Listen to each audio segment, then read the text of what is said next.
Well, it seems like collectively things are getting a little challenging for some of us. So this video is going to be a little bit more human. It can be useful to play with the multiple layers in this path. And so it's easy here to meet everyone where they are individually. Yet as a group, sometimes the message is pointing too directly, or sometimes it isn't pointing directly enough. Here on this very human level, it seems like we can all relate.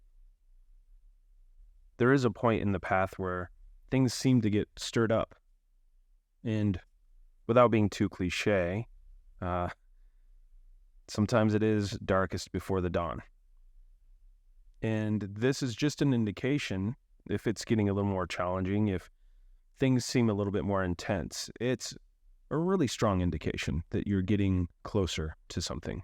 You're getting closer to some sort of belief, or if nothing else, you are heading home.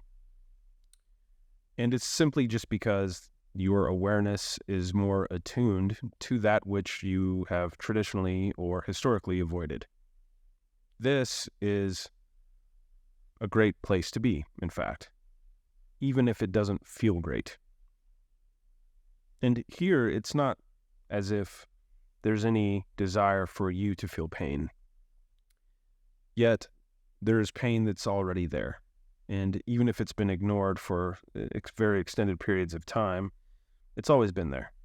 And now, to come in touch with this difficulty, these strong feelings, these intense emotional experiences, will allow us to develop a relationship with these things that we've wanted to run from our entire lives.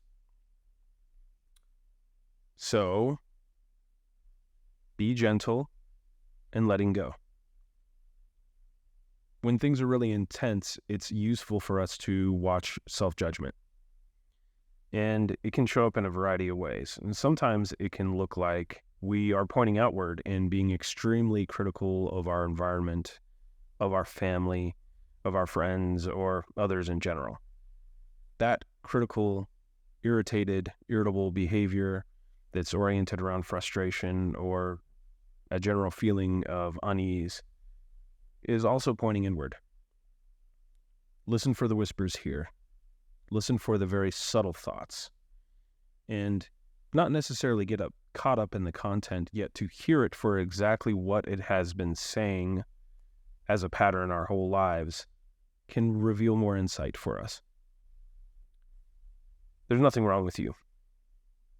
And even if outwardly it seems as if you're making mistakes, if there's a sense of reactivity, that's part of the path. It's okay. There's no need for any guilt or shame here. This is how the mechanism wants to work anyway. To allow us, or kind of beat us into submission through shame and guilt. It plays a very codependent part in our lives. It'll beat us down through negative self-talk and judgments. And then when we are at our lowest, ride in on a white horse and say, "What would you do without me?" This is the nature of identity. Just because it seems apparent that mistakes are made, just because it seems apparent that reactivity has been harmful, it doesn't necessarily mean anything. At the same time, we can still display compassion. Apology is extremely useful here. Some sense of humility is a sense of vulnerability. Allow yourself to apologize if there has been reactivity, and leave it there. Let the end of the apology be the end of it. There doesn't need to be any further analysis. You don't need to look at yourself and attempt to determine the quality of the character here based upon these reactive moments. This is just what happens. And if you're aware of this, you're heading closer to home. The awareness is the key. Even if we can't, or even if we struggle to pay attention in real time, catching it just after means that we're getting closer and closer. And it won't be long before the real time begins to happen. You're doing great. You're here. You're doing the best you can. You're walking the path. And the awareness is becoming more attuned. Every tiny inkling of awareness is an aspect of an insight. You are waking up by paying attention to these things that we automatically do, or these things that we automatically identify with, gives us the opportunity to say, is it true? Has it always been this way? Will it always be this way? And to get really honest with the answers there. And if the best we can do is to say, I don't know, that's perfect. Because in a way, that's kind of the point. To get away from the things that we think we know so that we can experience this reality as it is. And it truly is an ever-changing, constantly flexing experience and beyond. So, things are getting a little tough. It's okay. If that means that you need to take breaks, that's also okay. Keep the awareness attuned. If you need to sit down and watch an episode of something on Netflix or turn on the PlayStation and play a video game, that's also okay. There really is no wrong direction to go here. As these feelings tend to get more intense and as these emotions tend to rise seemingly to the surface, as we pay more attention, we don't necessarily have to throw ourselves into the lion's den. That can be extremely destabilizing anyway. 5 minutes at a time, 10 minutes at a time. Keep expanding that a little bit. Treat it like a practice.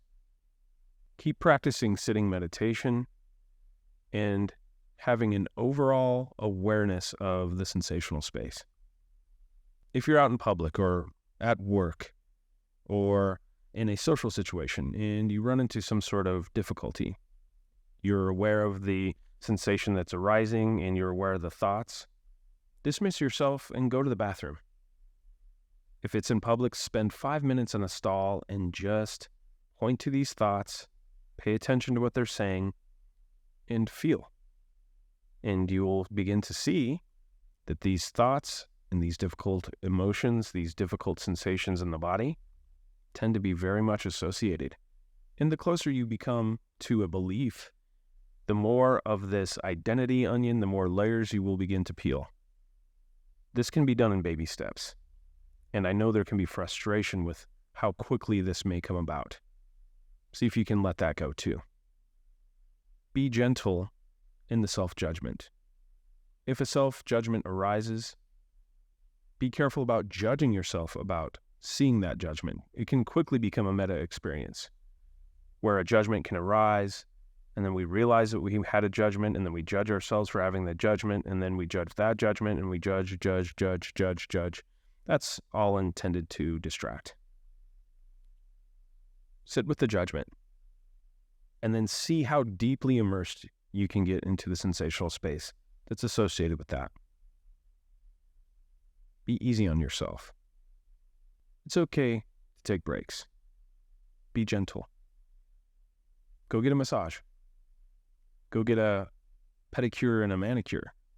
A little self-care can go a long way here. And also, in those experiences, be fully aware of the sensational space. Turn off your cell phone. Before you go to bed every night, turn it off. So that when you wake up in the morning, it's not readily available. Really tune into how you're feeling when the eyes open. See if there's a sense of gratitude there. All of these little aspects of practice can be really useful here. I know a lot of you are going through some stuff right now. And I know it doesn't feel okay, but it is. If breaks are needed, take them. Remind yourself to be gentle. This softening is extremely useful here. Ego is kind of battle tested. It is designed for resistance. It is designed to go to battle. And if we go at this a little too hard, it can actually end up as another barrier. It's just one of the creative ways that ego and identity tend to prolong this process, this path. when it feels if we're going too hard, take it easy. Pay attention to your breath. If you're not familiar with box breathing, I have some resources for that as well. When things are really intense, sometimes the breath is basically the best way to get to a place of stillness. You got this. If this is hard right now, it just means you're getting closer. It really is darkest before the dawn here. And this doesn't last forever. Be gentle in the letting go.